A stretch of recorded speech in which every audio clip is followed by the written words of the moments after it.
नमस्कार, मैं Atul Upadhyay 24 Moon Times News में आपका स्वागत है।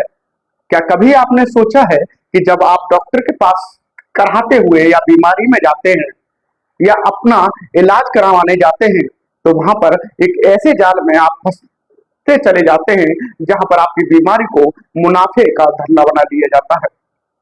क्योंकि दर्द आपका है, तकलीफ आपकी है, लेकिन आपको दवा कौन सी मिलेगी यह तय करता है मेडिकल स्टोर या दवा बनाने वाली कंपनियों का मुनाफा। यह खबर आज इसलिए हम बता रहे हैं क्योंकि आपकी बीमारी, आपका दर्द, आपकी जेब आज एक धंधा बन चुका है, एक बिजनेस बन चुका है, जहां पर आप सिर्फ एक मोहरा है। और इस खेल का परिणाम है इलाज के नाम पर लूट। यह बनी बनाई कहानी नहीं है, बल्कि आज के भारत की वो कड़वी हकीकत है, वो कड़वी सच्चाई है जो हिंदुस्तान के हर परिवार की जिंदगी को छू रही है। अमीर शायद इसकी चोट को नजरअंदाज कर दे क्योंकि उसके पास बहुत सारा पैसा है, उसे कोई फर्क नहीं पड़ेगा, लेकिन मध्य वर्गीय और गरीब परिवारों के लिए यह लूट सीधे उनकी जिंदगी बर्बाद करती है। आपको जानकर हैरानी होगी कि भारत दुनिया का सबसे जेनेरिक उत्पादक देश है। हमारे देश की सस्ती दवाएं जो है वो हम यहाँ से अमेरिका भेजते हैं, वहां लोग इसका इस्तेमाल करते हैं। वहां ब्रांडेड दवाएं केवल 10% इस्तेमाल होती हैं, लेकिन हमारे देश में आपको महंगी दवाएं दी जाती हैं। क्यों? क्योंकि आपकी सेहत से ज्यादा कीमती उनका मुनाफा है। कभी आपने सोचा कि जब आप डॉक्टर साहब के पास जाते हैं तो वो जो पर्चा लिखते हैं वो आपको पढ़ने में क्यों नहीं आता? उनका हैंड राइटिंग इतना खराब क्यों होता है जो किसी के समझ में नहीं आता? सिर्फ मेडिकल वाला ही उसे क्यों समझ सकता है? हमारे यहाँ पर अक्सर लोग कहते हैं अगर किसी बंदे के हैंड राइटिंग खराब हो, हमारे बुजुर्ग कहते थे, उसे बोला जाता था कि भाई साहब ऐसे लिख रहे हो जैसे किसी डॉक्टर ने लिखा है, किसी बंदे का अगर राइटिंग खराब हो। लेकिन यह कोई मजाक नहीं है, इसके पीछे बाकायदा एक सोच है, एक गहरी साजिश है। साजिश उस बात की जहां पर भारत में स्वास्थ्य सेवाएं कोई नहीं बल्कि एक ऐसा बाजार है जहां पर आपकी तकलीफ को बेचा जाता है। डॉक्टर साहब का पर्चा जो आपके लिए इलाज का रास्ता होना चाहिए था, वो असल में दवा कंपनी और मेडिकल स्टोर के लिए चेक होता है। आपकी बीमारी पर लिखा गया वह पर्चा आपकी सेहत से ज्यादा उनके मुनाफे की गारंटी देता है। भारत में हर साल लोग इलाज और दवाओं पर लाखों करोड़ों का रुपए का खर्चा कर देते हैं। उदाहरण के तौर पर 2022 में स्वास्थ्य सेवाओं पर कुल 12,000 करोड़ से ज्यादा खर्च हुआ था, जिनमें 42% तो केवल दवाओं पर गया जिनमें 42% तो केवल दवाओं पर गया था। यानी इलाज से महंगी दवा थी, और दवा इसीलिए महंगी क्योंकि हमारे देश में सस्ती दवाओं को आम जनता तक पहुंचाया ही नहीं जाता। वजह डॉक्टर साहब लिखते ही नहीं है वह दवाएं। अब अगर डॉक्टर लिखेंगे नहीं तो इंसान कैसे खरीदेगा? हमें और आपको, आम जनता को तो पता नहीं है।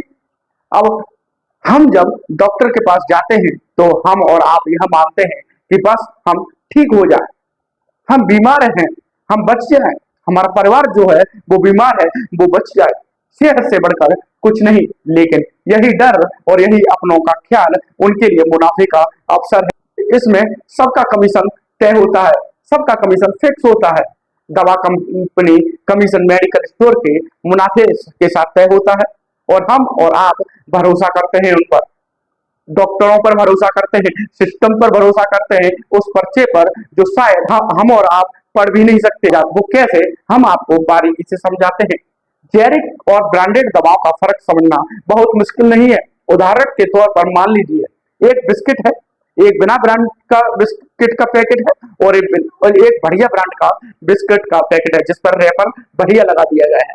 अब दोनों का स्वाद एक ही है, अंदर जो भरा हुआ है एक ही, सिस्टम स्वाद एक ही है, सामग्री भी एक ही है। लेकिन अगर आप पैकिंग और ब्रांडिंग तगड़ी कर दी गई तो एक बिस्किट जो है वो 10 रुपए में बिकेगा और दूसरा कम से कम 100 रुपए में बिकेगा। जैविक दवाओं की भी यही कहानी है, फर्क सिर्फ नाम, पैकिंग, मार्केटिंग का है, और यह छोटा सा फर्क आपकी जेब पर भारी पड़ता है। उदाहरण के लिए बुखार की एक अलग दवा जो है वो पैरासीटामोल है, सबको पता है। जेरिक पैरासीटामोल की एक गोली जो है वो आपको सस्ते में मिल जाएगी मेडिकल स्टोर से, लेकिन जैसे ही वह दवा क्रोसिन या डोलो के नाम से बिकेगी वो 10-15 की हो जाएगी। बिल्कुल एक जैसा काम, क्योंकि ब्रांडेड दवाओं के पीछे भारी मार्केटिंग, आकर्षक पैकेजिंग और डॉक्टरों को लुभाने वाली स्कीम होती है। 2018 में एक स्टडी में खुलासा हुआ कि ब्रांडेड दवाओं पर ₹1 से लेकर ₹100 तक का मुनाफा वसूला जाता है। यानी ऐसा हो सकता है कोई दवा जो ₹9 की हो वो आपको 90 रुपए में भी मिल रही हो। और सबसे दुखद बात, आपको यह सारी बातें बताई ही नहीं जाती। डॉक्टर का पर्चा इस खेल का सबसे बड़ा हथियार होता है। इसकी लिखावट ऐसी कि आम आदमी पढ़ नहीं पाए और मेडिकल स्टोर वाला उस कोड को समझ जाता है। वो आपको दवा थमाता है और मेडिकल स्टोर और डॉक्टर दोनों का कमीशन जो है वो आपस में पहले से ही तय होता है। भारत दुनिया का सबसे बड़ा जेनेरिक दवाओं का उत्पादन है और बार बार हम कह रहे हैं कि जब हमारी दवाएं यूरोप, अमेरिका जा रही है, अमेरिका में तो 90% जेनेरिक दवाएं हैं जो हमसे जाती हैं, लेकिन हमारे यहाँ पर सिस्टम में हर कोई मुनाफे का भूखा है। डॉक्टर जेनेरिक दवाएं लिखते ही नहीं, उसमें कमीशन कम मिलता है, इसीलिए वो लिखते नहीं है। दवा कंपनियां डॉक्टरों को विदेशी यात्राएं, जो दवाओं की कंपनियां हैं वो डॉक्टरों को विदेशी यात्राएं, महंगे गिफ्ट और नगद पैसे दे देती हैं ताकि वे उनकी ब्रांडेड दवाएं लिखें। और आपने देखा भी होगा एमआर लोगों की भीड़, अगर आपके घर के आसपास कोई डॉक्टर है या फिर आप किसी डॉक्टर के यहाँ जाते हैं, आपने देखा होगा कि उनके यहाँ जो एमआर आते हैं, मेडिकल रिप्रेजेंटेटिव, वो बहुत सारे गिफ्ट लाते हैं। वो गिफ्ट इसी बात को लेकर होते हैं ताकि उनकी कंपनी की दवा जो है वही रिकमेंड की जाए। मेरे मोहल्ले में जहाँ मैं रहता हूँ वहां पर भी बहुत सारे एमआर हैं, उनके यहाँ गिफ्ट के घर हैं, कमरे हैं, वो भरे के भरे रहते हैं। इतने गिफ्ट आते हैं डॉक्टरों को बांटने के लिए। आखिर क्यों आ रहे हैं? क्योंकि उनको लोभ दिया जा रहा है डॉक्टर, ताकि उनकी कंपनी की दवा जो है वह रिकमेंड की जाए। और यह पहले से तय होता है कि फलाने मेडिकल स्टोर पर ही तो दवा मिलेगी और सबका कमीशन तय होता है। और इसको करने के बदले ही वे विदेशी यात्राएं, महंगे गिफ्ट जो हैं उन्हें दिए जाते हैं। 2022 में सीबीडीटी की रिपोर्ट ने डोलो 650 को लेकर भंडाफोड़ किया था। कंपनी ने बताया कि डॉक्टरों को तकरीबन देश भर में 1000 करोड़ के गिफ्ट बांटे गए। आपको याद होगा कोविड के दौरान कोई बीमार पड़ता पड़ता था, यही एक दवा थी जो मार्केट में दौड़ाई जा रही थी। हर डॉक्टर उसी दवा को लिख रहा था और हर आदमी जो है वही दवाई खरीद रहा था। बार बार यही दवा जो है मार्केट में चल रही थी। अब इसको लेकर सीबीडीटी की रिपोर्ट आई है कि कंपनी ने हजारों करोड़ रुपए खर्च किए थे इसको प्रमोशन को लेकर, तभी देश भर के डॉक्टर लिख रहे थे। हालांकि कंपनी ने इस बात को इनकार कर दिया, लेकिन सवाल फिर भी है कि अगर कोई दवा ₹10 की है और कोई दवा ₹100 की है तो कमीशन कहाँ ज्यादा है? इसीलिए शक जो है वो गहरा होता है। 2018 में पीआईबी ने बताया था कि 5,500 करोड़ ऐसे लोग हैं जो इलाज के नाम पर उन्हें गरीबी रेखा से नीचे ले गए। 3.5 करोड़ से ऊपर की जमा पूंजी सिर्फ दवाओं में खत्म हो गई। और यही आंकड़े नहीं है, उन परिवार की चीख है जिनके बच्चों की पढ़ाई छूट गई, घर में राशन नहीं आया। अगर सस्ती दवाएं मिल जाती तो शायद जिंदगी नहीं बिखरती, लेकिन आपके इमोशन से बढ़कर, आपकी सेहत से बढ़कर सिस्टम को मुनाफा चाहिए। भारत में डॉक्टर जो है वो मरीज को औसतन 2 से 3 मिनट देता है। सरकारी अस्पताल में 2 से 3 मिनट के आसपास समय मिलता है देखने का। अब सवाल यह है कि 1 मिनट या 2 मिनट में आप क्या तकलीफ बताएंगे? क्या डॉक्टर तकलीफ बताएगा? क्या दर्द की गहराई बता पाएंगे? लेकिन पर्चा तुरंत बन जाता है, वो पर्चा जो आप नहीं पढ़ पाते लेकिन मेडिकल स्टोर वालों को मिल जाता है, वो समझ जाता है और मरीज बड़े अस्पतालों में अपनी बात रख सकते हैं। लेकिन गरीबों के साथ ये कहानी नहीं है, उसे चुपचाप वही लेना पड़ता है जो थमा दिया जाता है। इलाज आपकी जेब को देखकर होता है, आपकी तकलीफ को देखकर नहीं होता है। सवाल आपके मन में होगा, क्या सरकारें सो रही है? देखिए, सरकार ने अपनी तरफ से जन औषधि योजना के तहत 13,822 जन औषधि केंद्र खोल दिए थे, जहां पर 6,000 करोड़ से की दवाएं बिकी।